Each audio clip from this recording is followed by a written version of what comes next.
The last time I saw this guy, boy, we were enjoying ourselves in Alicante. Ian Walker, skipper of Abu Dhabi Ocean Racing here in Miami. How are you, brother?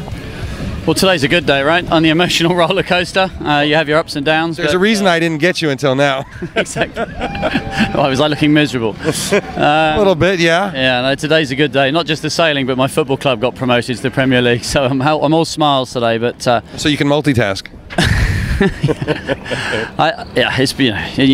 You've been watching, right? It's been a tough ride for us. It's a tough ride, and offshore we just trying to hang on to people's coattails the whole time, and it makes life hard, and it puts a lot of strain on everything. It puts a lot of strain on your decision making, and it puts a lot of strain on how hard you push. It puts strain on every area of the thing, and what's great is that we've still got a strong team, and today, winning these import races shows that. And I think today was all about the team. It's easy to say that, it's what the skippers always say, but I really mean it today. I think we had the crispest boat handling, we got the zero up quickest, sharpest tacks, good tactics. So it was a big day for us. You had the zero up basically a leg before anyone else. From off the boat, you could see it was the right move. You guys were thinking well in advance.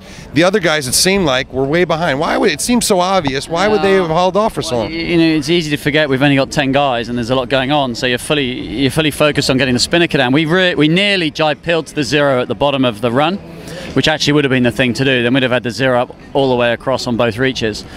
But you've also got to manage the risk of it, and we were in a very clear second place. If we tried to do a difficult maneuver, it had gone wrong, we could have lost the whole thing. So we would have done it earlier, like if we'd kind of been a little bit more gung-ho. But it's difficult, for the other guy. You drop the Spinnaker, and then immediately 2 or 3 guys, their sole priority is trying to pack the Spinnaker for the next leg. But we made a very quick decision: just forget the Spinnaker, get the zero in the air, and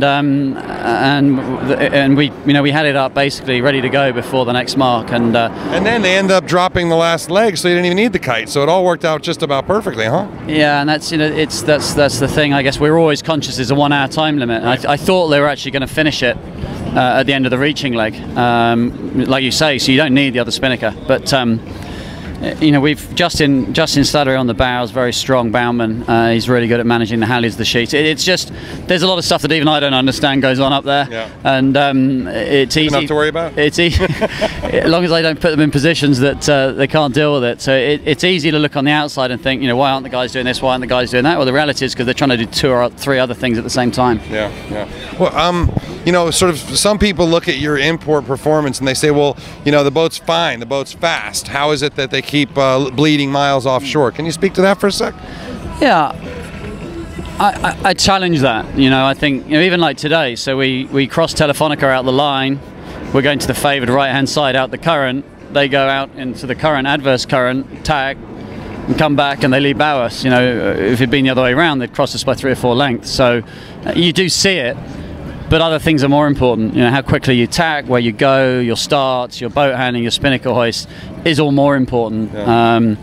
But we have still seen it on several occasions on different import races. But what we have to do is get a good start, get clear, and if you can do that, then if everybody follows you around the leeward mark, it doesn't matter how fast you are, they're not going to overtake you if you go the right way. Right.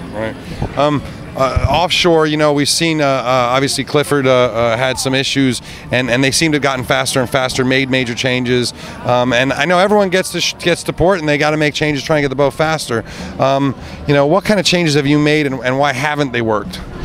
Well, in many ways there's a limit to what you can do. You can't change your foils, you can't change your mast, you can't change your hull. Even changing your mast rake's a major, because you've got to have all new rigging, you've got to recut your sails. It's not like you can just sort of change your mast rake like on a star boat. So in reality, the main things you can change is the loading of the boat. So how much gear are we going to take, how much weight, and how are we going to stack it, forward or aft? And also you can change your sails. You can recut your sails, and you can try and bring new different sails online. And we've tried all of those things. We've tried legs where we've gone super light to try and get us up and planing earlier on the reaching legs where we've been struggling, but then that comes as a cost of stability when you have any upwind work. So it's really hard to make a huge difference. But we've just tried everything we can, and we've very aggressively stacked the boat side, for the favoured tack on some of the legs. So some of the legs are like 80% starboard tack, and we've been super aggressive in how we stacked. There's a lot of gear, I should explain, that is tagged in, you can't move, right. And so we've been fairly aggressive in our mode changes. But one reason or another, we just the guys just they're quicker upwind and it's worse downwind reaching. Have you pinpointed what you think is the major problem with the boat? Is it foils? Is it rudders? Is it hull design, hull shape? Is it talk?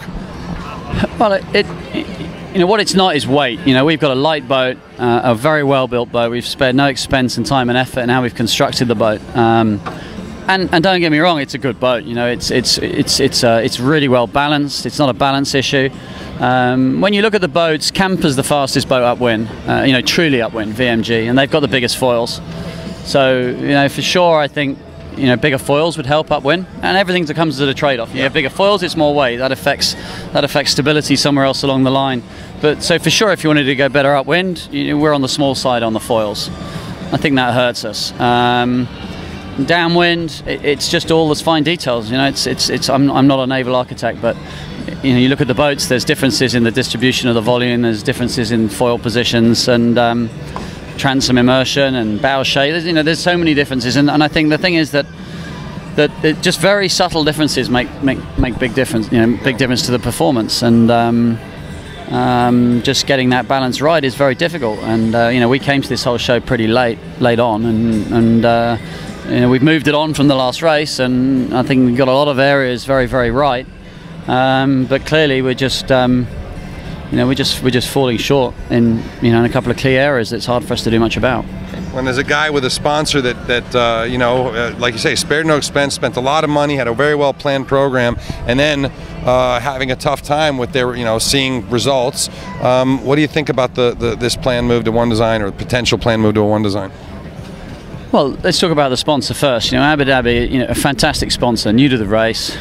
Absolutely exquisite stopover. Most people would agree it's been one of the highlights of the race. The stopover in Abu Dhabi, been hugely supportive of everybody in our team, and there's nobody who wants to do better in this race more than me. And I want to do it for myself personally, but I want to do it for them and for everybody else in our team. So this is not where we want to be, but it's where we are, and we have to hold our heads up high and just keep trying to do our best, and that's all we can do at this stage. I think Abu Dhabi are enjoying the race. I think they're enjoying the profile of the race. Like I say, the stopover was a huge success, and don't forget we've got Adel on board sailing around the world, and we've still got the Abu Dhabi media here flying to America to cover this race. There's huge interest still within Abu Dhabi. So it's all there's a lot of good. There's a lot of good going on. In terms of the one design, I'm not on the inside of all the discussions. I don't know exactly what's going on, but if the race were to go more one design, then it would have a number of effects. First and foremost, it would cut costs, and we have to cut costs, and that's we all want to see 10, 12 or more boats in the race. If we don't cut costs, we won't see that.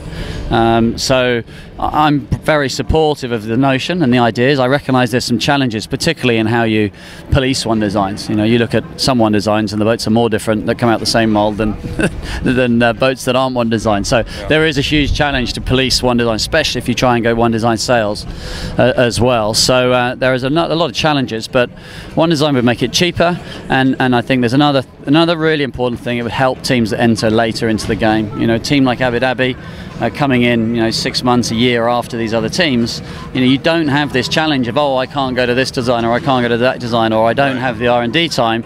And you basically can go to a sponsor and you can sell the whole thing, saying that you can have the same boat as everybody else. And I think that's a really powerful thing. And it's going to put more pressure on. It's going to put more pressure on the sailors and the team management and how you use your resources.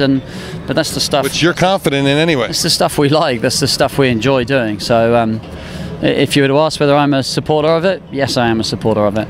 If I was sitting here with the fastest boat in the fleet right now, winning the race, I probably might have a different opinion. Or if I worked for a sail maker who's trying to make money from designing and selling different makes of sails, I'd probably have a different opinion. But I'm not. I'm somebody who spends his life trying to raise sponsorship to put competitive teams together, and I've made a career out of sailing one design boats like 470s and Stars, and just trying to beat other people with the same equipment. So yeah, I'm a buyer.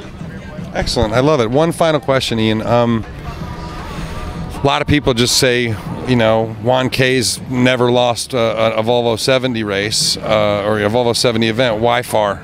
Well, Juan had a contract to only work with 3 teams, so Juan. That explains it. Juan K wasn't an option. Yeah. So really, a question: you know, who do you want to design your boat? But let's not forget, Far designed a fantastic boat in the last race. You know, Telefonica Blue won nearly half the legs, and you know, and they got a great track record. And I should also put on record, they're fantastic to work with. You know, very professional.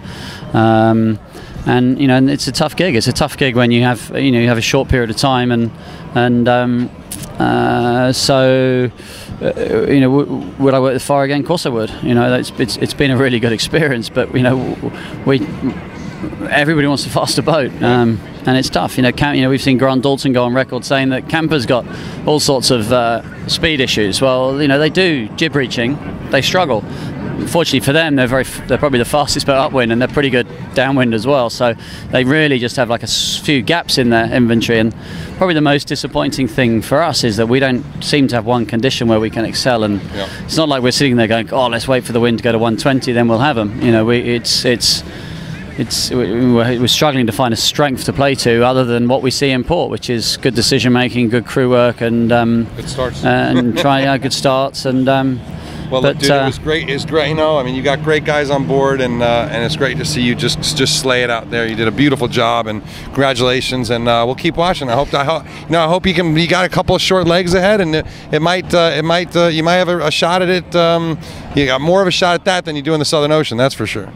Yeah, and it's the next leg looks interesting. You know, tactically it looks pretty interesting in the next leg, and like you say, the shorter legs, then it gives us more of a chance. But sometimes it means you can't get as much separation either. So yeah, we just keep charging on. It's still a privilege to do this race, and every time I finish a leg, you're arriving in here in Miami in 5th place.